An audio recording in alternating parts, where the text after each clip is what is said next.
does not get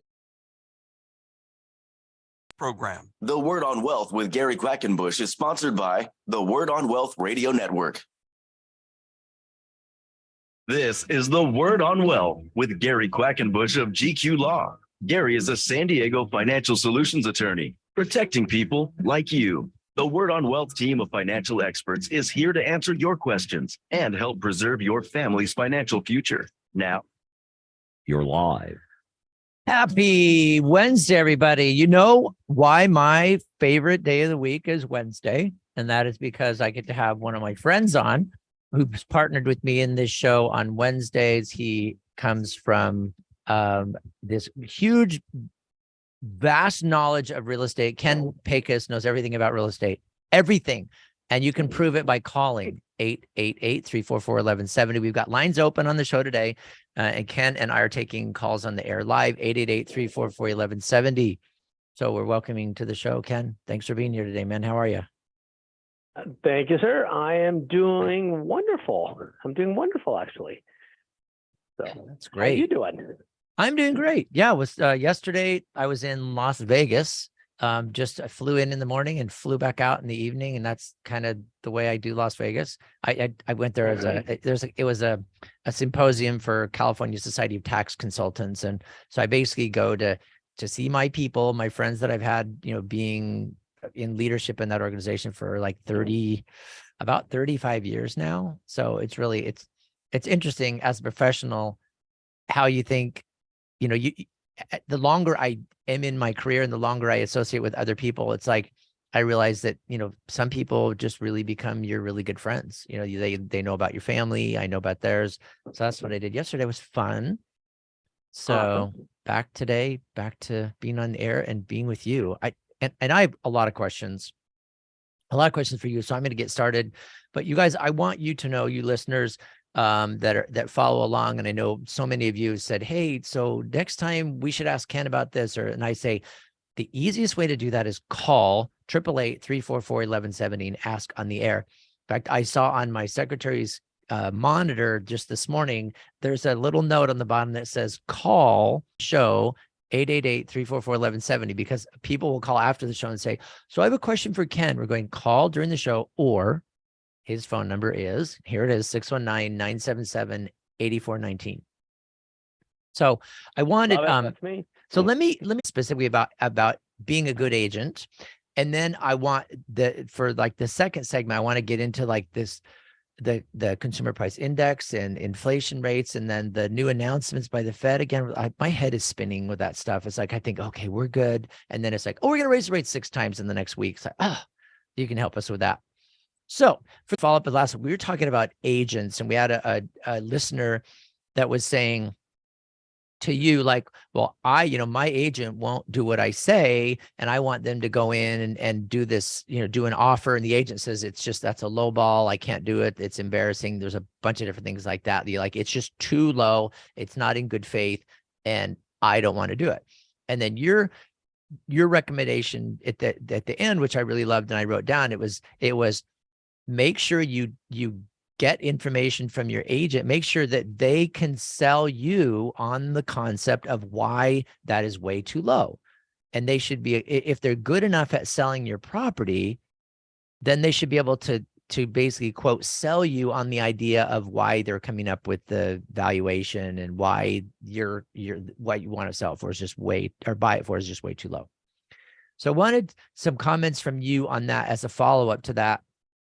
What if sometimes I feel like people get the impression, well, I hired this realtor and they have to do what I say.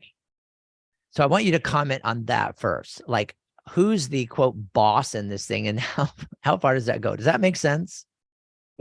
It totally makes sense. It totally makes sense. I think, Gary, it all starts with respect. Mm-hmm. The agent has to respect their client, and the client, if they are engaging in a true professional, they need to respect that agent, because that agent didn't become that professional or successful or whatever they're doing without a lot of hard work.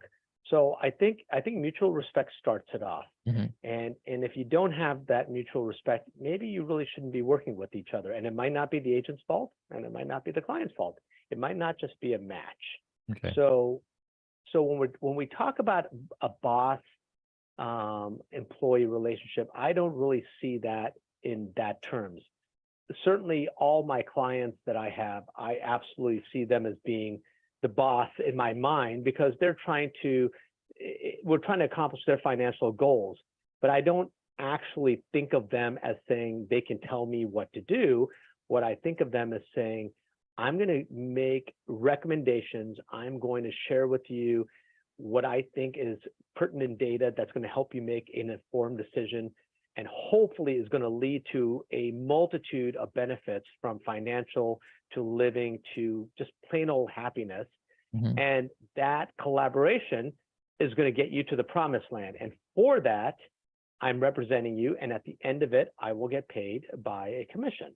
And so it's not a matter of directing somebody to do something. If somebody is getting, for instance, you could direct me. I could be working for you. I could be under contract for you as a Commits.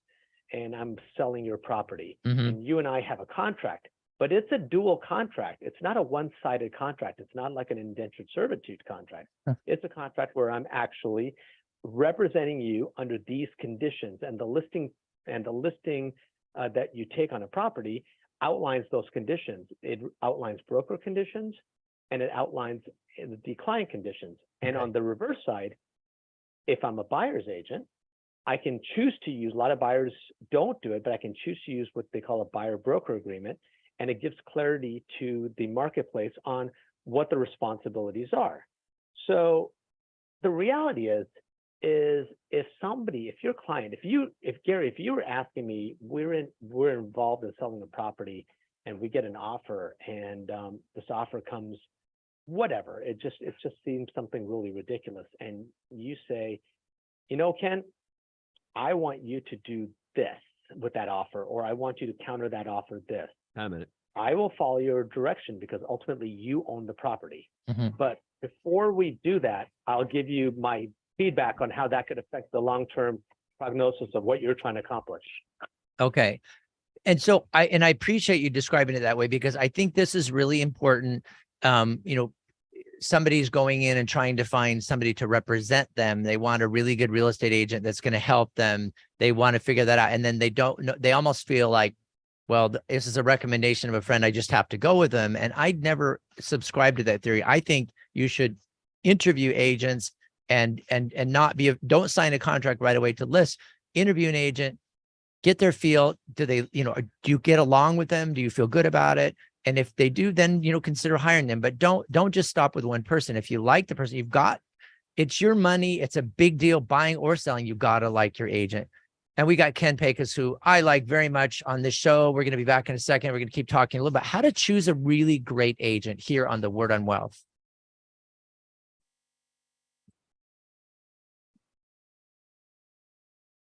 You've got questions. We've got answers. This is the Word on Wealth with Gary Quackenbush of GQ Law, Inheritance and Probate. Call Gary to build, protect, and transfer your wealth. 855-500-TRUST. GQLaw.com.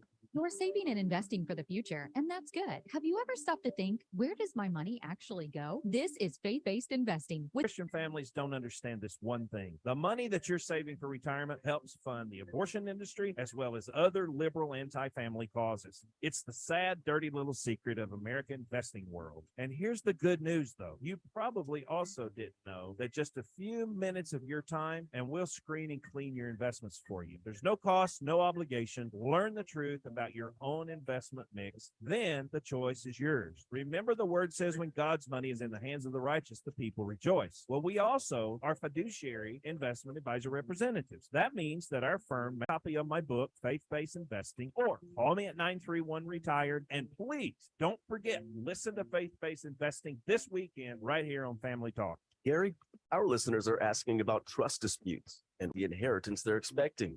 I think that's a scary thing for most people, because they feel like, if I ask my successor trustee, hey, where's my inheritance? You know, you kind of feel like, oh my gosh, I'm being like rude or whatever, inconsiderate.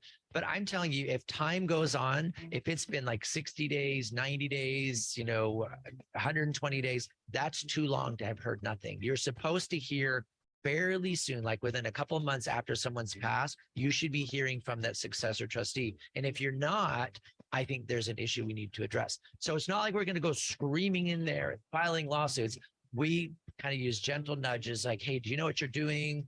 Successor trustee, we kind of want to help you do your job, and we help beneficiaries kind of get things straightened out. Call or click to request your free initial consultation. GQLaw.com, 855-500-TRUST, GQLaw.com. Who will you trust with the biggest financial decision of your lifetime? If you're planning to buy or sell a home in San Diego County, do what I do and work with the true San Diego real estate experts. Ken Pecus and the Pecus Group helped me and my family. They can help you. This is Gary Quackenbush of The Word on Wealth. You hear Ken every week here on The Word on Wealth. He's our expert. He's got integrity, exceptional service, deep knowledge of the San Diego, Coronado, and South Bay regions. These are just a whole team of professionals at the Pecus Group. From single family attached homes to luxury high value waterfront properties to apartment buildings, Ken Pecus is ready to help you avoid problems and costly mistakes. Learn more online at kenpecus.com. That's Ken Pecus, Pecus.com. Or call 619-977. Brokered by eXp Realty.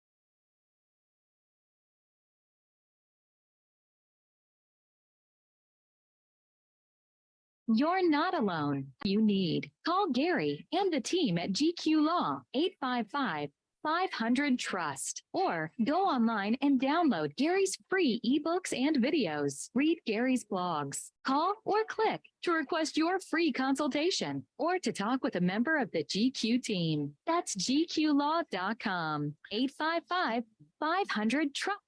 Oh, welcome to Word on Wealth. It's really great to have Ken Pecus, my partner on our Wednesday shows, where we talk specifically about all things real estate. We do have lines open. If you want to call and ask Ken a question on the air, it's 888-344-1170.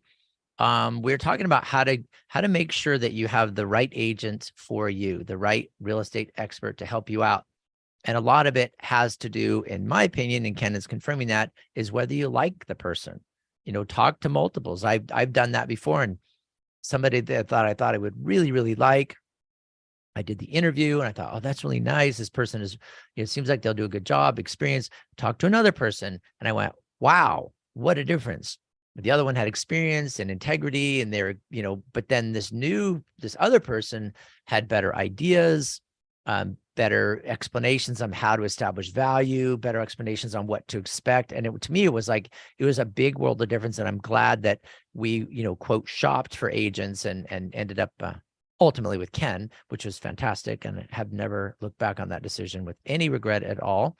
Neither is my family. So Ken has kind of been adopted, I think, by my family, and, you know, being the real estate agent, and no, we're not going to ever go with anybody else. So that's what I recommend for you, by the way. If you want to call Ken and have him and his team become your real estate professionals, at 619-977-8419. So Ken, I've got to the point now, we choose a real estate agent. We feel comfortable with them. And so here's the question. So the real estate agent says, okay, here's what your house should be priced. I recommend this range here, and we're going to put it up on the MLS, and they do whatever, all that magic that you guys do, put it on the MLS, and there's an offer for, I mean, within moments, there's an offer and the house is ready to be sold. And then the seller should have sold it for more. I knew I should have asked for more money. Comment on that. I love it. Hey, going back to that adopted part, do I get a car or something? I mean, Yeah. I can come. Yeah. over. Yeah. Okay. I just haven't, I haven't found the car yet. I got to try to find the perfect car. So. Okay. But let's just keep that adopted part. That was really good. I was going there.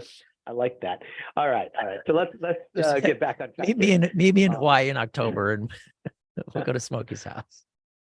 All right. Okay. We can work that out. I'm there. I'm there with you. Okay. Hey, this is so important. I think you brought up something that happens very often. Okay. And so, and the reverse can happen. The reverse can happen. You can put it on the market and oh my gosh, all of a sudden you thought everything was going to be great. And there's no showings, let alone offers. And you go for a couple of weeks or 3 weeks or whatever, and there's no showings. And you're like, oh my gosh, what's going on?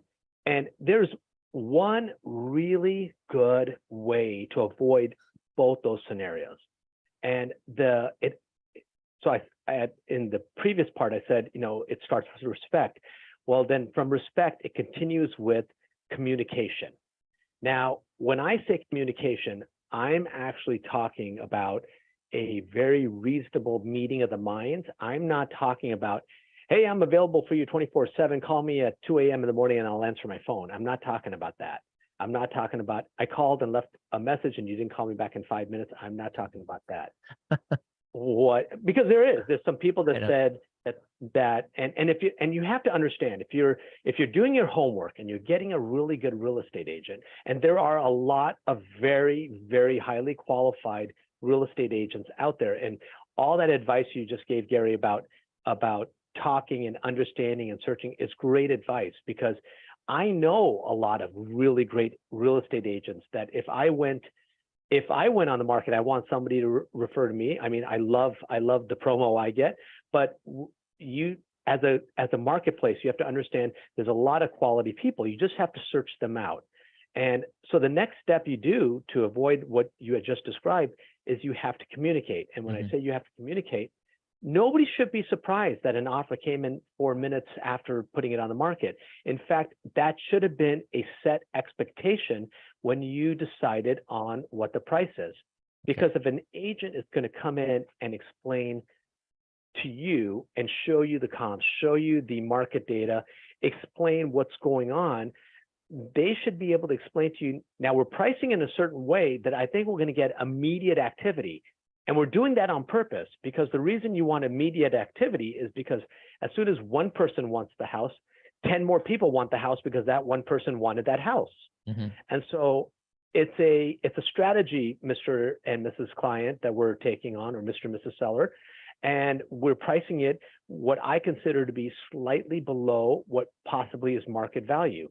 And by pricing it at that slightly below market value, I'm hoping to extend it well value, because we have multiple people interested. And when you have multiple people interested, then they come to the table, because then they start moving it up. That's one scenario.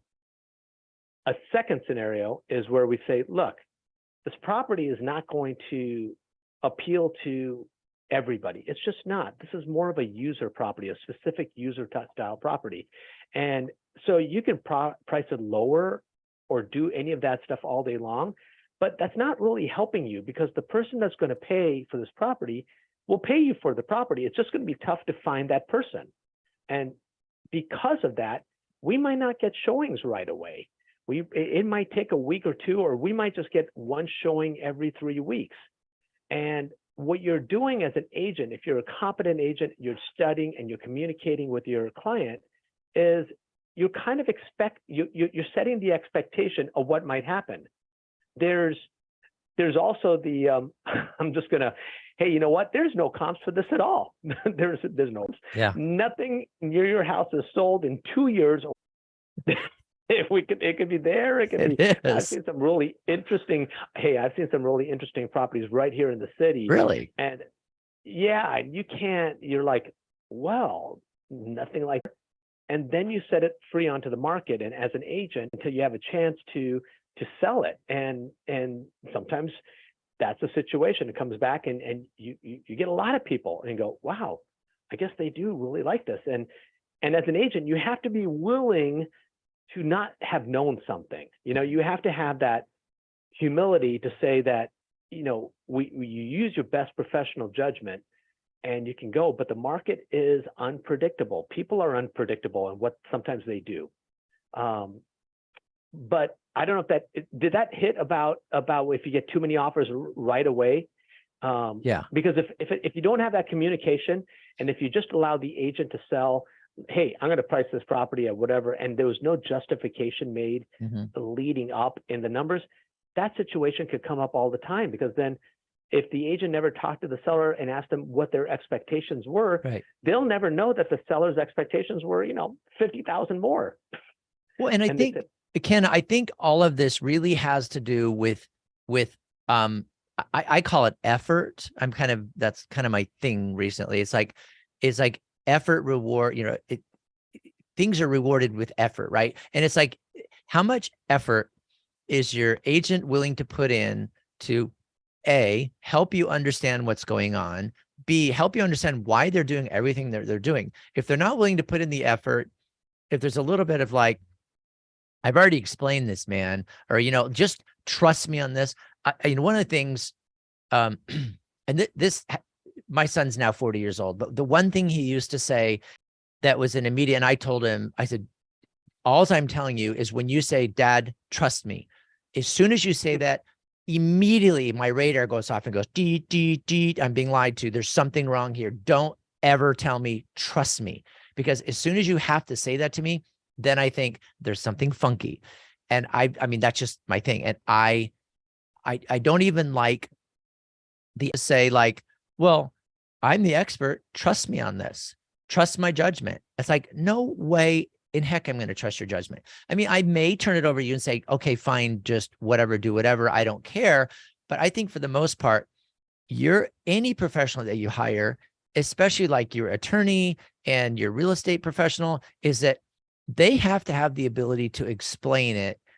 And I'm not talking about make it like totally dumbed down, but to be able to explain it clearly what's happening so that you get it and go, oh, I get it. Or, okay, I understand that, but what about this? And I think if you can't have that conversation with your professional, real estate professional, your attorney, anybody that you're actually, going to rely on for something that's really significant, then that's not a good fit. And I know my experience has been with real estate agents in the past is that exact thing. The ones that I've really, really enjoyed over my 35-year career are the ones that are willing to put in the time, even though they're not thinking, well, I'm not going to talk to these guys. They don't have enough money to make me a lot of money, and I only sell big houses. If you get into that with your agent, then it's like, okay, we're not talking, because bottom line, I may be able to spend a lot of money on a house, but my kids aren't.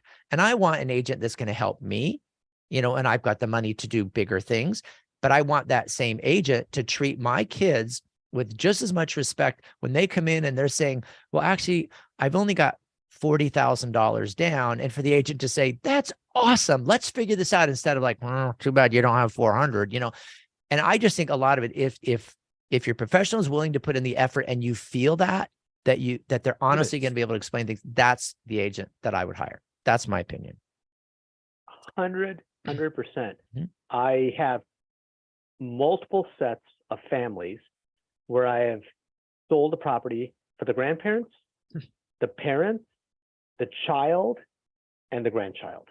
That's fantastic. Multiple 4 generations. And I think you absolutely are bringing something out.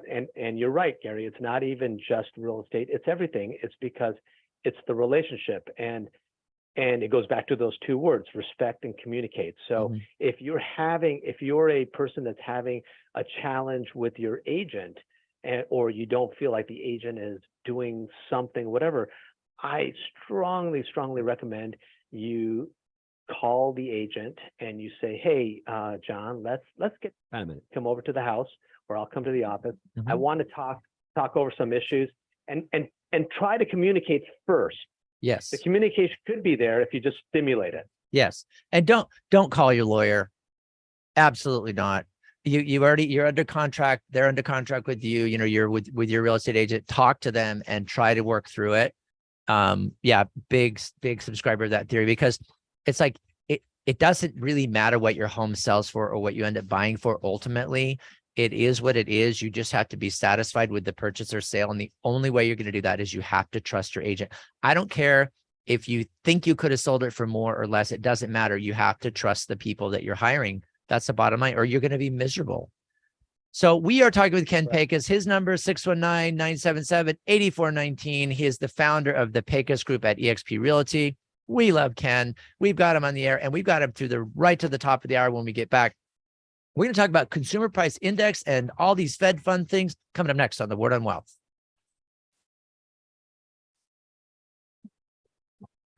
You don't need to know everything. You just need to know where to find answers you can trust when you need them. Welcome to the Word on Wealth with Gary Quackenbush. We're here to help you build, protect, and transfer everything you've worked hard for with expert estate planning, trust administration, inheritance, and probate. Call Gary and the team at gqlaw.com. 855-500-TRUST.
Gary Quackenbush of GQ Law. Call or click to request your free initial consultation or to talk with a member of the team. Call Gary at 855-500-TRUST. GQ Law.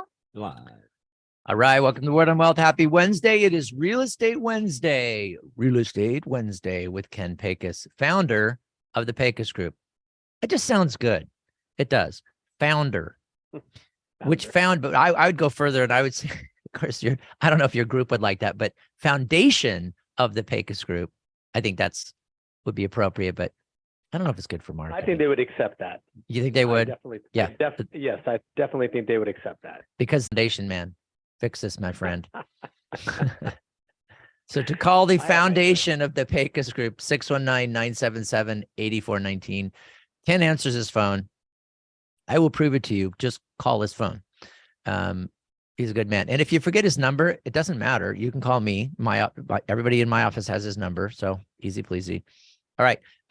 So we're talking about how to choose an agent, which has been fantastic. It's really all about trust. And I think it's with almost any professional. I mean, think about it. I mean, so we'll do this for the listeners. I'm just going to back up. Would you go to a financial advisor and entrust them with, let's say, your $400,000 in your retirement account that you put away for, 30 years of working, and you have, that's your money, $300,000, $400,000, $500,000. And you go to a financial advisor and you go like, I don't really trust this guy. I don't kind of like him. He's kind of a little short with me. He treats me like kind of like I'm dumb, but I'm going to go ahead and give him my entire retirement account.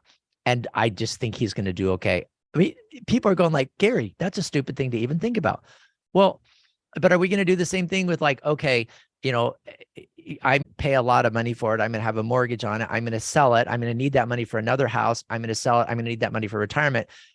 That's okay. I'll get somebody to manage that money that I don't trust. I mean, it just seems preposterous. If you didn't trust your tax professional, I don't really trust this guy. He's kind of short with me and kind of demanding, and kind of says, hey, just, you know what? I know the tax code. I'm super smart. You would not hire him.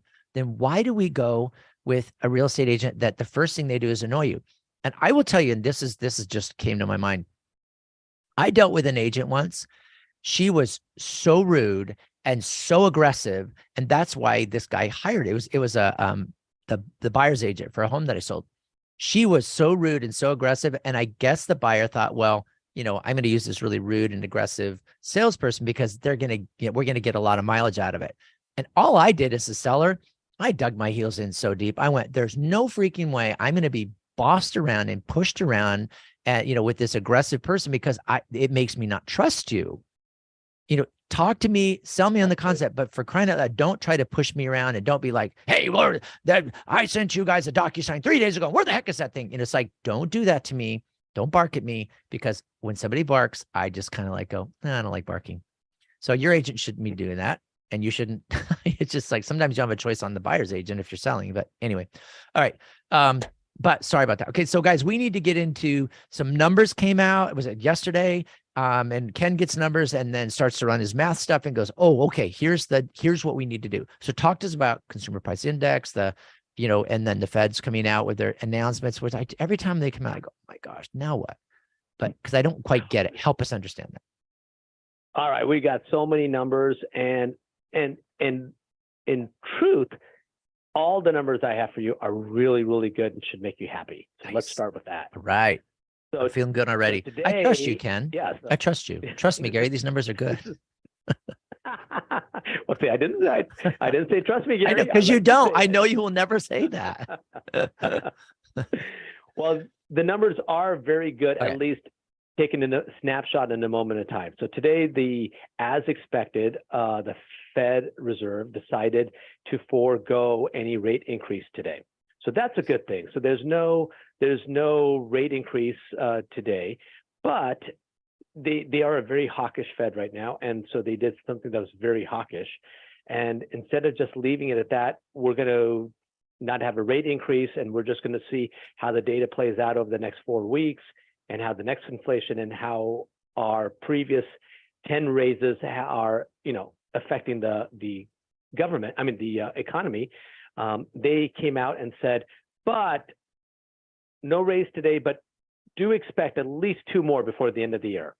So that's a mixed signal, but it's good actually. And the reason I think that's good is because I know Wall Street has 10 minds of its own, and they will take any kind of nice, good news and take it to the bank, so to speak, pun intended, and go with it. And before you know it, they could have messed up our whole transition by doing something irresponsible over the next couple of months, because they think the interest rates have already peaked. And quite honestly, nobody knows if the interest rates have peaked. We just know that for today, the Fed is not going to raise discount rates, which means the banks are not going to, and the credit card companies are not going to raise your rates, at least for the foreseeable 4 weeks, which is a really nice thing and gives people a chance to breathe. So that's something that's really good. At the same time this week, we got and the reason they did that, I would say, is a great part of, they got the news on the latest inflation data. The CPI came out yesterday, or maybe it was Monday night, and it's at 4%. That's the lowest inflation rate year over year since April 2021. And on top of that, the change from March to April was 0.1%. Now, I don't think that's going to hold because that would kind of infer like a less than 2% annual inflation rate. But for right now, it's at 4%, and but it all met expectations. And when things meet expectations, the government, the economists, the banks, they're happy, because the biggest thing they're all trying to do is they're trying to understand what's going on now so that they can make decisions. The financial markets and the banks and everybody, they just don't like insecurity. They don't like unsure. So this is a very, very good day because it feels like all the things that they've done has had a good effect, and inflation now is moving to the right space. So for real estate, for people buying and selling. Yeah. How does this affect real estate market now? Because that's what I think that what I've had a lot of my clients tell me is they say, you know, we didn't expect somebody like Ken, who's a real estate expert, to understand so much about what happens with the numbers and the consumer price index and inflation and all that. And I said, that's why you need to keep listening. So yeah. So how does this affect our world, especially San Diego real estate market? How does it affect real estate? Well, buried in all their statements and buried in all the analysis, you see something that's really, really interesting. So they're definitely, they being the Fed, they're definitely talking like they're going to cap these rates out at about 5.6, which is the funds rate that goes to the, the commercial banks and everything. Mm-hmm. So now that they're actually talking capping, you can kind of see a top in mind. In addition to that, they're also talking, because they're expecting this, forever recession that we're still waiting for. Mm-hmm. But let's just to say it's going to come. And now more people than not are also saying it's going to be a gentle recession. 2 minutes. To be a big one. They don't anticipate it lasting very long, if at all. In fact, some of the financial lines I've read, they said the American consumer might not even recognize we're in a recession any different than they experience right now, right? Whatever they're experiencing, they might not even see that there's an actual recession going on. That sounds really cool. We're going to be in a gentle recession. Like a gentle, kinder, gentle recession, Yeah, when the ceiling falls in, we're just going to kind of gently scoot it out of your way. Yeah. I like that. I like the way you're saying that. Yeah. Well, now when you fall down, we're going to make sure that your head lands very gently. Right before it hits, we're going to soften. A nice, fluffy pillow, right? Yeah. You're going to fall, but I just love that term, gentle recession. Oh my gosh. Now you're getting into our Friday, our Finding Joy Friday. We talk about mental recession because you talk about mental depression. I brought that up before. Mental recession. Anyway, that's a whole different story. So yes, recession is interesting, different than depression. I'm going to pull you back in. I know. I know. You're good at that. Thank you, Ken. All right. So we got the gentle recession. So things look better. You got your rates about capping. So that makes it interesting where now we're like, okay, let's get back in the market. Let's buy, let's sell, right? Let's just don't curl up in a ball. Let's get back out there, sell your house, buy your house, get moving. Is that what we're saying? Right. And they're also talking about next year's, where they're targeting the rates coming down to, which now gives a potential seller some planning, which is, we're really short on sellers and inventory, but now it's going to open up sellers to be able to start seeing some sunlight about when they can possibly make their moves. Okay, interesting. Okay, so we got sellers, some planning opportunities. That's great. Now, all right, so we are talking to Ken Pecus. He's our real estate expert here on the Word on Wealth. If you want to talk to Ken, his number is 619-977-8419. As you know, you can always get a hold of me because I'm the guy that'll take the house that you just bought and I'm going to put it into your living trust for you, into your estate plan. That's 855-500-TRUST. All right, coming up next, a little more interesting stuff on rental rates, maybe, on the Word on Wealth.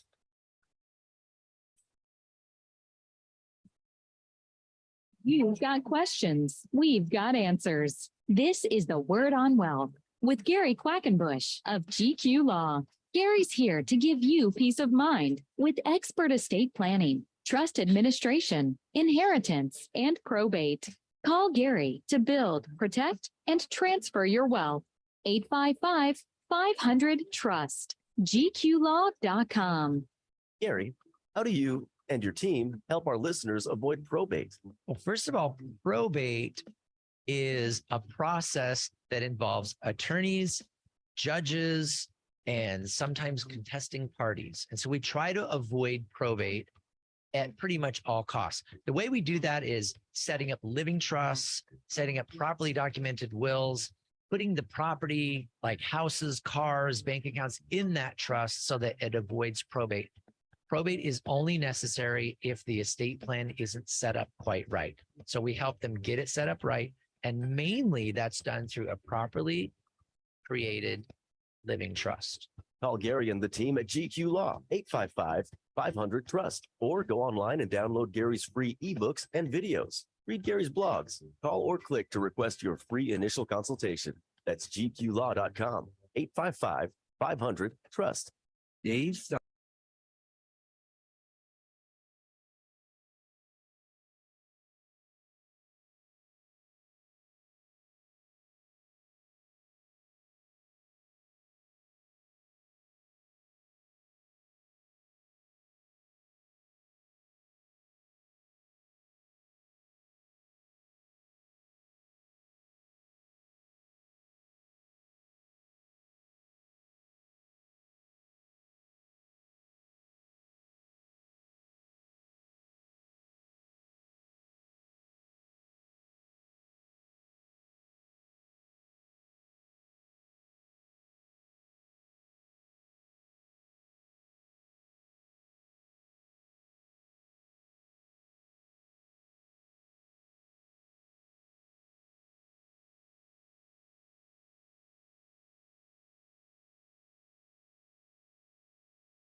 Help you need. Call Gary and the team at GQ Law, 855-500-TRUST, or go online and download Gary's free ebooks and videos. Read Gary's blogs. Call or click to request your free consultation or to talk with a member of the GQ team. That's gqlaw.com, 855.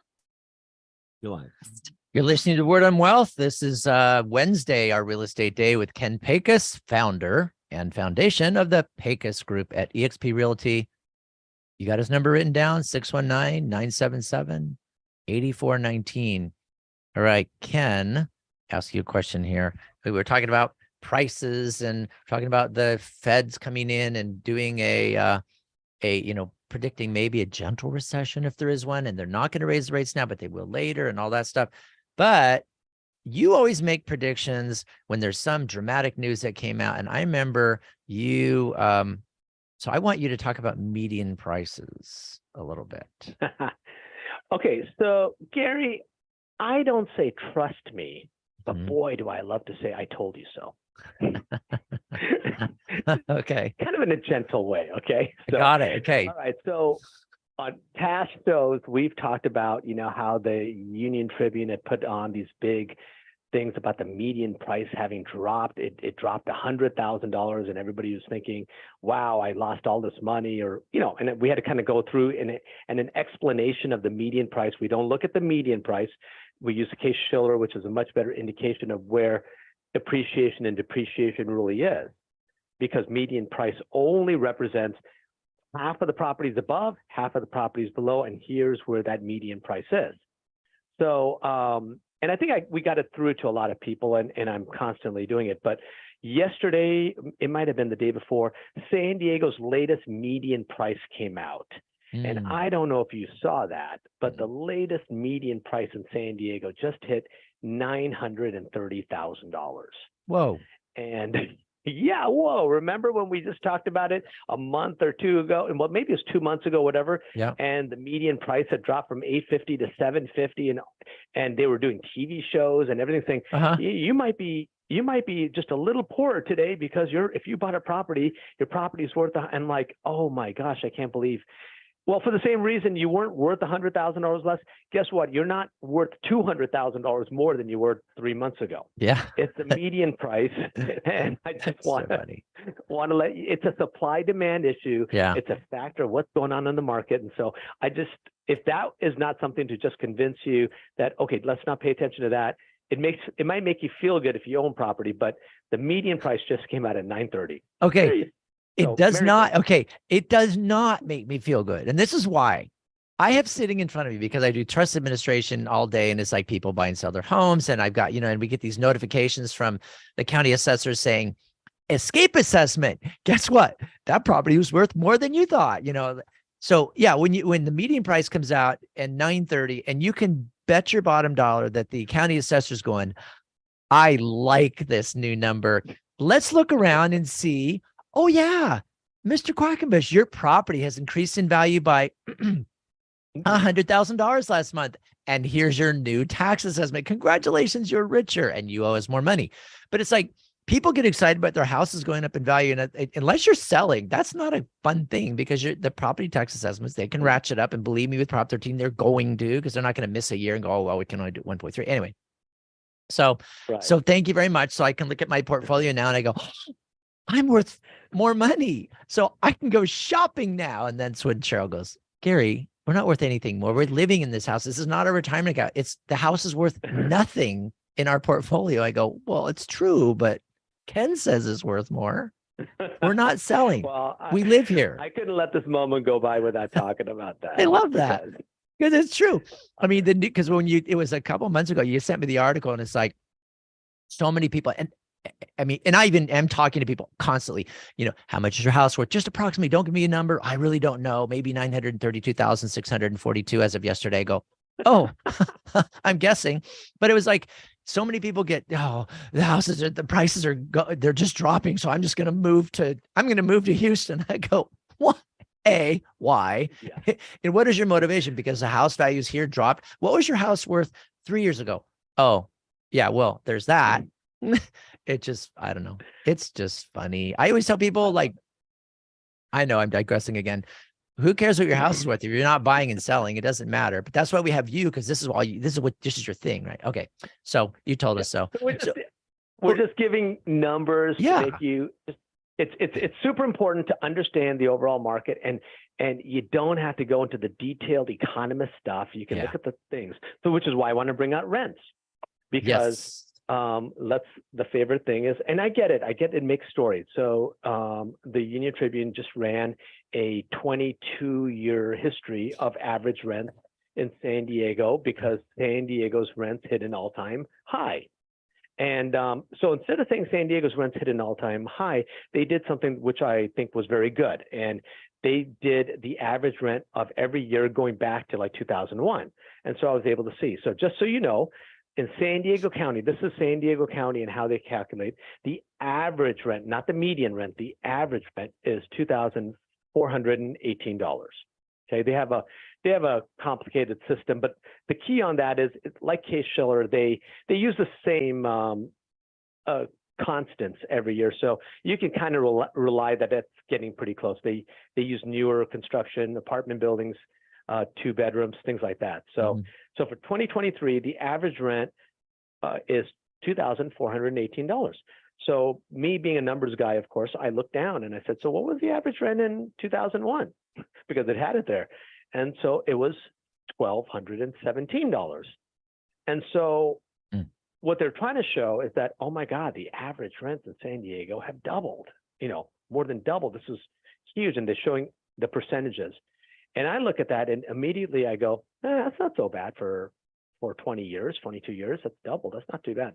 So then I decided, can I make my that's not so bad justified in any simple way? And of course I can.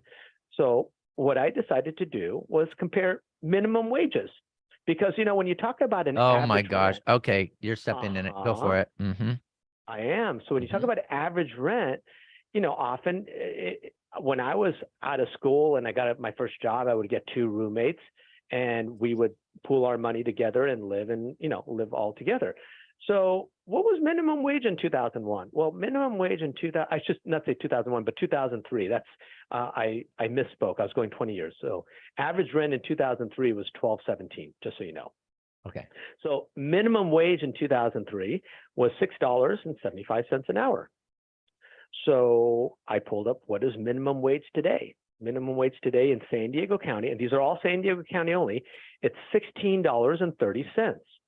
So if you do a real quick calculation, minimum wage and wages have increased 2.41, so 240% since then, whereas average rents have literally only increased, I shouldn't say 240, that was really terrible, 141%. Whereas average rents have only increased approximately 100%. So you've actually had wage growth over rent growth, if you look at that very simple thing. But then I decided to look at it and said, well, what about the housing? What was the average or the median median price house? I just decided to go median for the years. Yeah. And in 2003, it was 466,000. And then I just told you today, it's 930,000. Basically, it's just doubled. And it comes back to what we had talked on a previous show, and what I've even told my agents is that although it seems like everything is more expensive and it's so much tougher or whatever, we're kind of living the same life we lived in 2003. We just have more money for it in general. Yeah. And so it's something for people to know when and here's the other part. If you go back to 2003, 4, and 5, the Fed was raising rates. And if you go look at the discount rate, you will see that in 2005 and 6, the Fed's discount is 5.5. And what is it today? It's like 5.5, I think. Yeah. Yeah. Right where it is at. So Oh, I think interesting.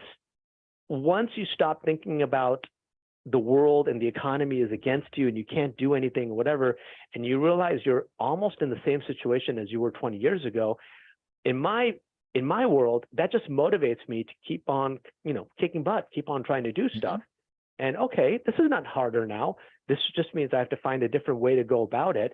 And I have the benefit, if I'm an owner, I have the benefit of having owned property and taking advantage of all the inflation. Yet over that time, if I kept owning property, I was able to manage my monthly cost of housing without it ever being affected by inflation. All my assets went up, yet because I took the step and because I bought property, my cost of housing never changed. And that is the beauty of buying on a 30-year loan. Exactly. And that's the thing that if you look on it long term, people go, wow, you bought, I would bet you back in 2003, in fact, I know for a fact, in 2003, if you said, yeah, this house is going to be worth twice what it is in 20 years, people would go, yeah, right, whatever. It's not going to happen. And if we look at them now and say in 20 years from now, your house is going to be worth twice as much, people are going to go, the numbers can't get that high. They're just too lopsided. But the thing is, real estate is always most good. Of them are 3 times. Yeah. Just, it's like, and it's the way we spend our money. And if you just have to decide, where do you want to live? And I mean, I think our point today on the show is get back out there, put your house, if you're planning on selling, do it. If you're planning on buying, get out there.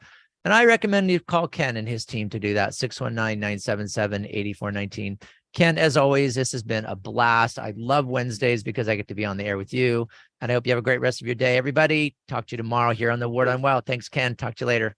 Thanks, Gary. Bye.